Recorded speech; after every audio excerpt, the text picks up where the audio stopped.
یہ ایک خوبصورت شام تھی۔ گھر کے تمام افراد کھانا کھانے کے لیے اکٹھے بیٹھے تھے۔ دادا جان ہمیشہ کھانے کے آداب سکھاتے اور بچے بہت شوق سے ان کی باتیں سنتے۔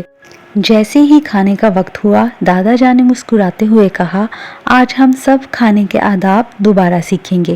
سب سے پہلے یہ کہ کھانے سے پہلے بسم اللہ پڑھنا ضروری ہے۔ سب نے بادب ہو کے کہا، جی دادا جان۔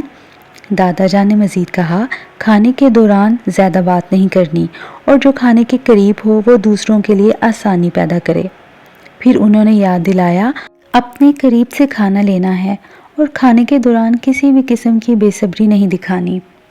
دادا جان نے مزید کہا، اور یاد رکھو، کھانے کے دوران کبھی کسی کے کھانے پر تبصرہ نہیں کرنا چاہیے۔ اگر کھانے میں کمی ہو تو بھی اللہ کا شکر ادا کرنا چاہیے کہ اللہ نے ہمیں یہ نعمت عطا کی ہے۔ علی نے معصومیت سے پوچھا، دادا جان، اگر کوئی چیز پسند نہ ہو تو کیا کریں؟ دادا جان نے نرمی سے جواب دیا، بیٹا، اگر کوئی چیز پسند نہ ہو تو خاموشی سے چھوڑ دو، لیکن شکایت مت کرو، یہ بھی ادب کا حصہ ہے۔ انہوں نے بچوں سے کہا، صفائی نصف ایمان ہے۔ کھانے کے بعد اپنے ہاتھ دھونا اور دانت صاف کرنا کبھی نہ بھولو، یہ صحت کے لیے بھی بہت ضروری ہے۔ سب بچوں نے غور سے باتیں سنی اور وعدہ کیا کہ وہ ہمیشہ ان اصولوں پر عمل کریں گے۔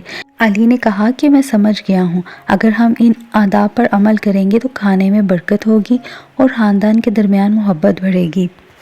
پھر سب نے مل کر دعا کی اور دادا جان کی باتوں پر ہنستے مسکراتے عمل کرنے کا عزم کیا۔ سب نے کھانا کھانے کے بعد اللہ تعالیٰ کا شکر ادا کیا۔ یہ رات سب کے لیے ایک خوبصورت یادگار بن گئی۔